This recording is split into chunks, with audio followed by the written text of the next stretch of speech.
quick members update.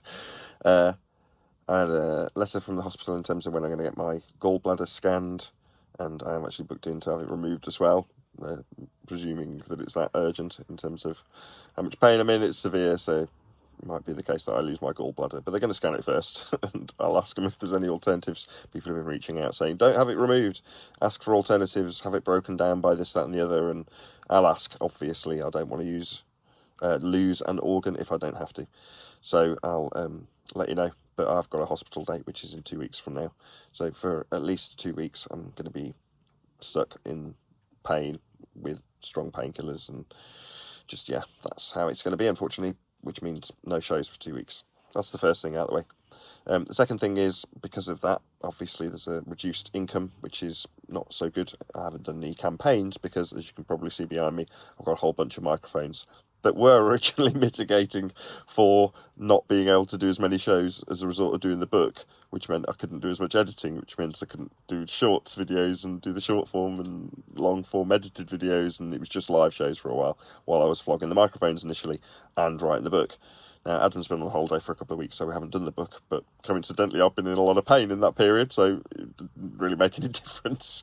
But as I'm not doing any live shows, because I just physically I'm not capable of doing them, instead I'm buying a few and selling a few more microphones. In case you can't tell, I can just about manage the 2 or 3 minutes of sitting in front of the camera to do a video about a microphone that I've purchased. But yeah, so what else can I tell you? I suppose I could tell you about the microphones I've purchased recently, because they're expensive ones. I think the problem with buying good microphones is that you want to keep them. So I may keep these microphones, although we'll see, they're very expensive. But I'm in a position to actually buy nicer microphones now. I've been churning them for 6 months. So I've bought an Avantone CV12, which is the Taylor Swift microphone.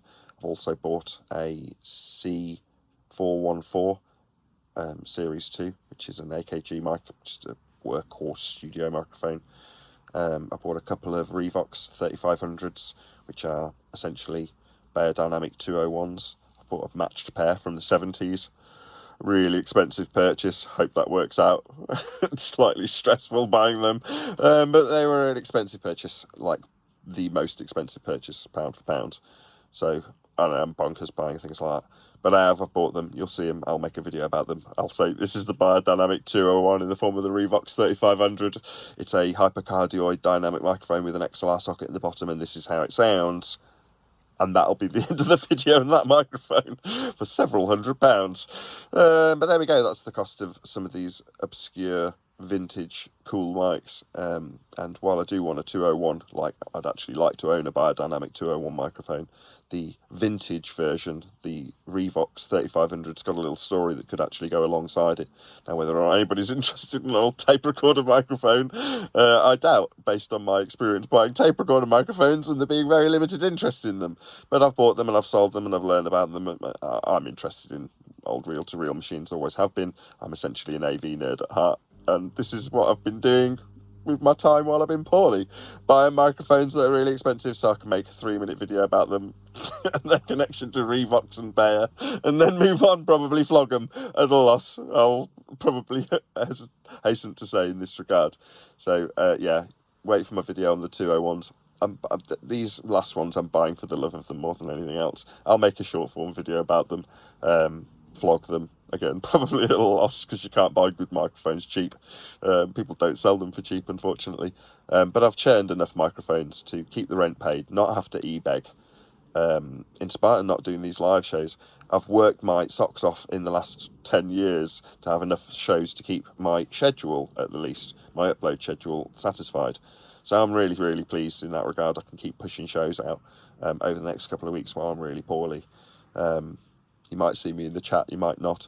But I thought at the very least I'd give members an update, as this is starting to get painful just making this video, to be honest. It's about the limit of my mic capabilities when I'm making mic videos. And editing them's painful too, just sitting in front of this iPad making the video. It's only 3 minutes long. All the videos that I've currently got in the Keeper collection, like my mic locker, if you want to look at it that way. But I don't know, I took my time over it and I produced it and pumped it out, and I'll always do that, even if I'm on death's door. It's because I like doing this. I like making videos. This is this is the fun of it, right? If you do a job like this and you're moaning about it, then there's something wrong with you. But even when you're really ill, you still want to do it. You still want to make videos. So yeah, it's just only so many hours in the day, and some of them are filled with me in pain at the moment, which is a bit miserable. But there we go.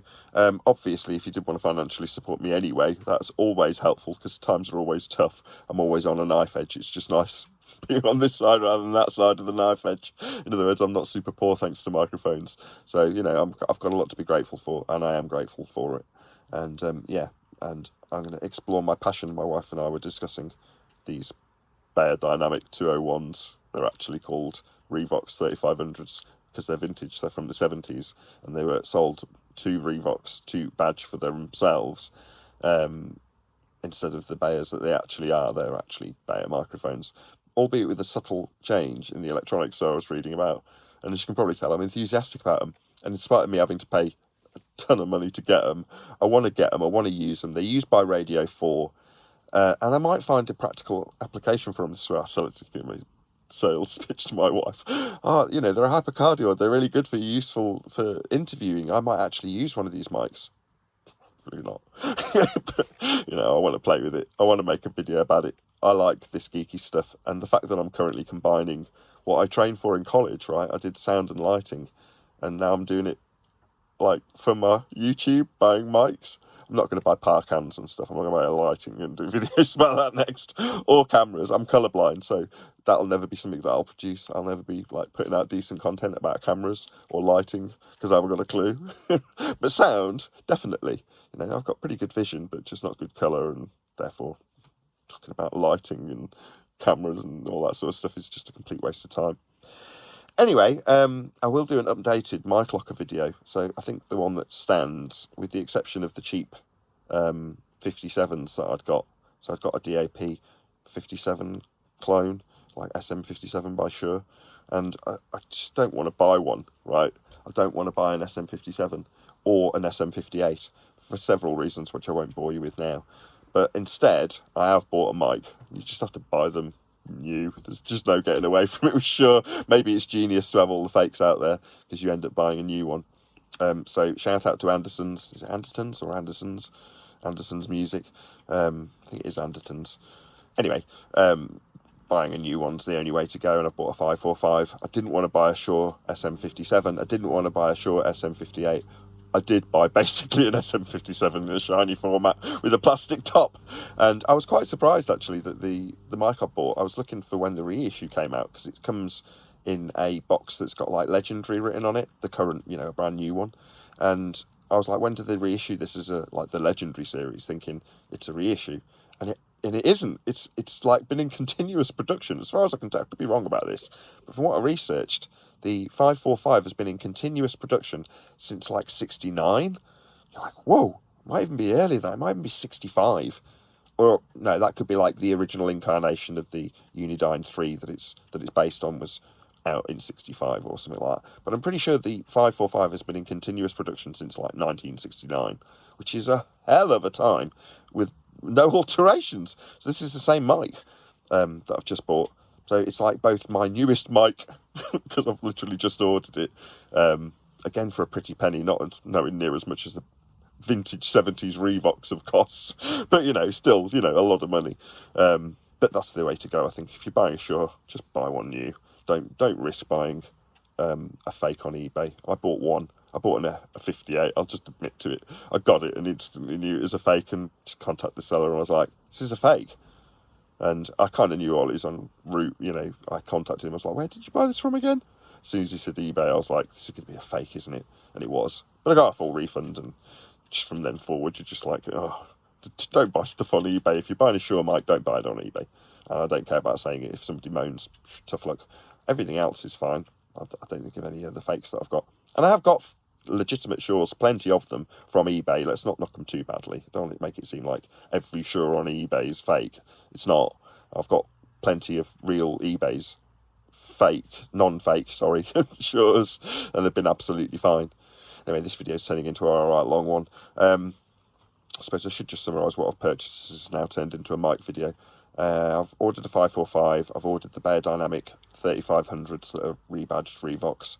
and what else? I'm sure there's something else. An Aventone CV12, 414, and I think that's about it.